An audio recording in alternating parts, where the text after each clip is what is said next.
Hello, welcome to the final lesson of the iOS to MySQL demo series. In this final lesson, we're going to create the map view controller, and we're going to add a map view, and we're going to enable the user to tap on a row in the table view to jump over to the next screen, and we'll plot that location on the map. Okay, so first of all, let us here in the file navigator, let's create a new view controller class. We're going to choose CodeWithChris class, and this is going to be a map view controller, subclass of UI view controller. So take note of the UI in front of view controller, because that's the actual view controller class. And now you can see map view controller is a subclass of UI view controller. In fact, when we created a single view application, we started off with this view controller here. This view controller is also a subclass of UI view controller. This UI view controller class is from UIKit. Now the next thing to do is to go into the storyboard, and we're going to add an additional view controller element to the storyboard. So let's go ahead and add this guy right here. Now this is going to represent our map view controller, but when we drag it out from this object library, it's just the UI view controller. So we need to highlight this guy, go over here to the custom class, and set this to map view controller. Now the storyboard knows that this view controller represents an instance of the map view controller. Okay, next thing we want to do is to actually add a map view here. Let's search for a map view, and we're going to drag this over here. And for this one, you can just position it full screen like that. Oops. Okay, and then click this constraint button, and all of them will be set to zeros already.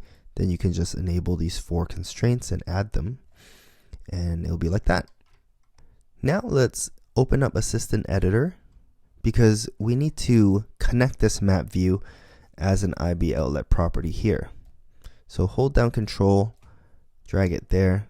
Let's just call this the map view like that. Let's go back to Single View Editor, and if you go over to the map view controller class now, you're going to see that this line is an error here. And if you take a look at the error, it actually doesn't recognize this MK map view class. What we're going to have to do is click on this root node here for the project properties. You're going to scroll all the way down to linked frameworks and libraries. You're going to click this little plus icon, and you're going to search for map. Then you're going to add the MapKit framework, just like that in there. And now when you go back to the map view controller class, up here you say import MapKit. So now it's going to recognize this map view class. So now we're going to work on transitioning from our view controller to the map view controller when the user taps on a row in the table view. So let's go over to the storyboard. The first thing we have to do is to highlight this view controller here, make sure it's outlined in blue like that, and then you're going to go up to Editor. You're going to choose Embed In, and you're going to choose Navigation Controller. So what that's going to do is it's going to add this thing called a Navigation Controller to your storyboard. Sometimes you just have to reposition it. Let me zoom out a bit so that you can see. Okay, so this arrow now points to the Navigation Controller. So this guy is the starting controller, or view controller you could say. And it doesn't really have a view itself. Instead, it facilitates transitioning between view controllers. So you can see this line here, it's pointing to this view controller as its root view controller. Even though this guy, this navigation controller, is the starting controller, it's going to display the view of this view controller. So we're going to still see the table view when we boot up the app. Now the next thing we want to do is create what's called a manual segue from the view controller to the map view controller. So there's 2 things I need to explain. A segue, if you don't know, is simply a transition between 2 view controllers. And a manual segue is just a segue or transition that we manually trigger through the code. Okay, let's add this manual segue. Hold down Control, make sure that this view controller is highlighted. Hold down Control and click and drag this guy. You could just drop it over here in the map view controller. When you look at the dialog box that pops up, you can see that the title says manual segue, so you know you've got it right. We're going to choose show, which is just it's just going to change view controllers and transition to this map view controller. Kind of like your basic transition. You can see here now there's an arrow. There's an arrow from this view controller to this guy. And because it's a manual segue, we have to manually trigger this arrow or this transition to happen. So click on this arrow, make sure it's blue. We have to give it a name in order to identify it. Let's go up here and under Storyboard Segue, let's give it an identifier. Let's call this go to map, like that. All right, now when we go back to view controller, in this did select row function, we're going to call a function of the view controller called perform. If you scroll down a little bit, there's perform segue with identifier, where you can specify the name of the segue to manually trigger. So select this function, and inside here we're going to put go to map.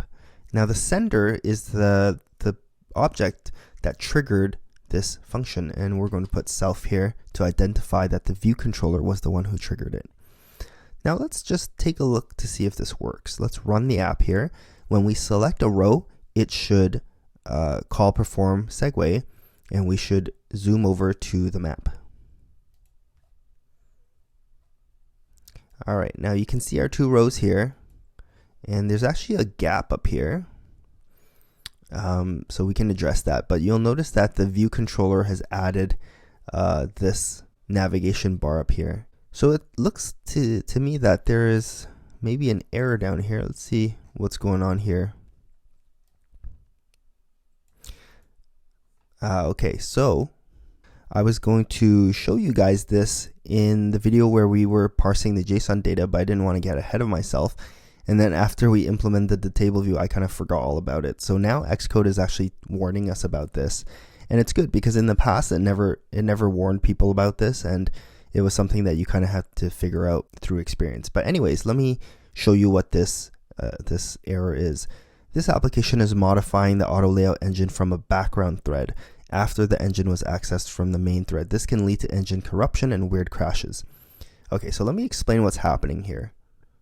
So the view controller, when it launches, remember we called the home model get items, and then if we go to this function, jump to definition, here it calls this service that we created. It downloads this JSON, it parses it, it does all this work.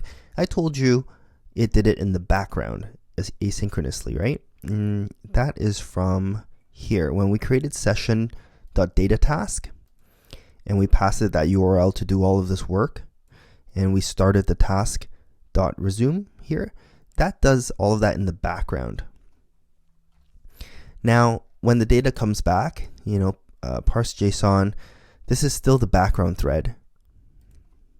And if you're confused about what I mean by thread, think of it as different sort of workers. There is a main thread, which is kind of the main worker, and let's say it delegates something, or let's not use the word delegate because you're going to confuse it with the protocol's delegation. Let's say this main worker gives a task to another worker to tell it to, hey, go off and download some data and come back to me when that's done. So it shoots off a background thread or a background worker thread to do that work, while the main worker or the main thread can continue to serve the needs of the user who's using the app, responding to user interaction and all of that stuff. Now you can imagine if the main worker was the one to go off and download data, there wouldn't be any worker to respond to the user's interaction or the user's tapping and such, and so the screen would look frozen. So that's why it's important when we go download data that this happens in a background thread or another worker. Now a big no-no is to have the background worker update the user interface. That usually is a task that is solely the main worker's responsibility. And when I say main worker, I mean main thread. So the worker is just an analogy for thread. So you're only supposed to update the user interface via the main thread. Okay, so right here we have the background worker. It's parsing JSON, it's doing all this work, it fetched the data, and then it calls this delegate.itemsDownloaded, which causes the view controller here to reload the table view, thus displaying data to the user interface. And this is being done by the background worker, which is what it's warning against here. It can lead to engine corruption and weird crashes. So instead, what we want to do is we want this background worker, once it's downloaded all of that data, it's parsed this stuff out into a locations array, we want it to tell the main worker that it's finished its job, and then pass that that work for updating the user interface to pass it back to the main worker for it to do. So that's essentially what we need to do here. Instead of the background worker calling the delegates items downloaded, we're going to relegate this work back to the main worker. So the way we do that is by writing code like this. Dispatch queue.main.async, and any code we put between these curly brackets goes back to the main worker to do. So we're going to just take this and we're going to paste it in there like that.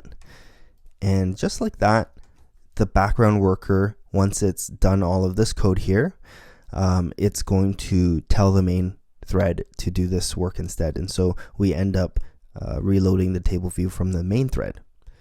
Inside here though, it's telling us that we need to use self inside that, which is fine. And then let's try this again.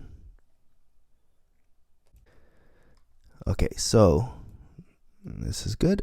We now click a row. Remember what we were trying to test before was tapping on a row is going to bring us over to the other view controller. Okay, so this is the map view right here. All right, now we actually need to plot the pin for that address. We need to pass the selected location over to this map view for it to display. While we're at it, why don't we fix that table view being so far down? And the way we can do that is in that top constraint, so table view top equals top layout guide. Okay, we might not be able to do this. What I'm going to do is just to delete this table view top constraint altogether. So we highlight the table view, we're going to add a top constraint. We're going to remove constraint to margins. We're going to make sure that this neighbor is view instead, and we're going to select 0 for that, and we're going to add that constraint. And so let's just quickly run it again. All right, so now we have the rows at the top. Okay, so I said that we need to pass the selected location over to the map view controller, right? Let's create a property over here to store that location. So var location to display. Let's make this an optional location like that. And the view controller is going to set that property with the location that the user tapped on. Now over here, what we have, when the user taps on a row, it triggers this guy did select row at, and then we're going to perform the segue. What we need to do is there is a function that happens when a segue occurs, and that is called prepare. So prepare for segue.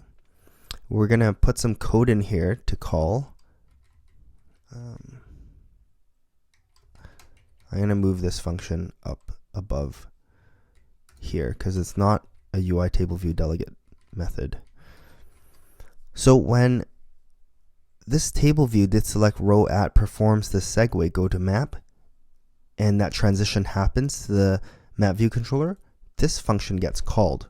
And from here, we are going to set the locations or location to display property of the map view controller. And the way we're going to do that is first get a reference to the destination view controller through the segue. So segue.destination returns a UI view controller because it doesn't know what that view controller is. So I'm going to cast it as a map view controller. And I'm going to assign that to a constant. Let map controller, or how about just call it map VC equals that. And then we're going to say map VC dot location to display equals, and we're going to say table view dot selected or index path for selected row. Index path for selected rows. So this returns an optional index path because if there is no row selected, then this is going to be nil. But we know for a fact that this segue, or sorry, this prepare function only happens when a transition happens, right? And we only have one transition in this app. So, and that one transition is only caused by selecting a row. So we know that there will be an index path for this row. But just to be sure, we can do something like this. We can first check if there is a selected row. Let selected row or selected index path equals that. And then we're going to say, because that could be nil, right? So we're going to check if it's nil first. If let index path equals selected index path, then we do this stuff. Okay, so now we can say locations and pass in the index path dot row. So this is going to return to us the location that the user selected. So this is all we need to do here. And then in this map view controller, we're not going to do it in the view did load. There is another function we can override, view did appear. So this is after the view has appeared to the user. Then we're going to set the map view to the address of the selected location. So the first thing we need to do is to create a pin to plot. Actually, you know what? Before that, because location to display is an optional here, we need to check that there actually is a location in that property first. So let's use optional binding. If let location to display, let's call this location equals location to display, then we show the pin on the map. Now what we have to do is create a pin to plot on the map. So let's create a pin constant, and the class we're going to use is mkPointAnnotation. We're going to create a new object of the mkPointAnnotation, and this guy has a coordinate property that is a type of CL location coordinate 2D. Let's create that CL location coordinate 2D. I'm not sure what the difference is. I think these two might be the same. Now if you open this guy up, we have initializer to specify latitude and longitude. It says that these are types of CL location degrees, but it's just another type for double. We can substitute a double data type in there. If you notice here, for our JSON data, see, these are actually represented as strings. So we need to convert that, these strings here, convert that to double. And we're going to do that. We could either do it inline here, or we could do it outside here. Maybe we'll do it outside here just for the sake of clarity. Convert lat and long to double. So let lat equals double. We're going to pass in the location dot latitude in here. Let long equals double location dot longitude, and we're going to put them in here. So lat and long. And then the next thing we can do is set the pin has a title. We can set it to location dot name. And the last thing to do is we're going to go map view dot is it plot, or was it show? No, it's add. Add annotation. We can add the annotation. We pass in the pin. And there's also another function that is called show annotations, and this basically zooms the map into the area where the pin is. So we pass in an array of annotations, but we only have one, so we can just create an array of just that one pin and put that one pin inside the array. I mean, for animated, let's put true, and now let's run our application. Actually, there's an error here. Value of optional type double not unwrapped. Did you mean to use? Okay, so when we convert this string into a double, there's a chance that the string can't be converted to a double. Like, for example, if the string is just a word like hello or cat or something like that, you can't really convert that to a number, right? So that's why converting it to a double this way actually gives you an optional double. So it could be nil. And when we create this CL location coordinate 2D, it doesn't like you putting in optionals. That's not what it expects. So what we can do is we can check that the lat and long are not nil before executing this code here. So let's do if lat not equals nil and long not equal nil, like that. Then we put that, then we do this code just to make sure that we actually get a lat and long first. And now, you know, this is still an optional, but we can safely be confident about unwrapping it, force unwrapping it to get the double. Okay, so now we can run the app here. And we get back our data. Let's tap on Apple. And we get this. So our pin is plotted here, and it's zoomed in here. So if we try Google this time, we get Google right here. So this kind of completes the journey from data being inside an MySQL database to going through a web service to finally being consumed by an iOS app and then being displayed to the user. Now, it's kind of a long road, and there's a lot of additional infrastructure that we need to set up, you know, in terms of the database and the web service. If you have the freedom to choose what sort of database you want to use right now, I would recommend to start with something like Firebase or Parse Server, just so you don't need to worry about the database or the web service or anything like that. You just put in your data through an admin panel into your database, and then you add a library to your Xcode project, and then you can call these functions to retrieve your data.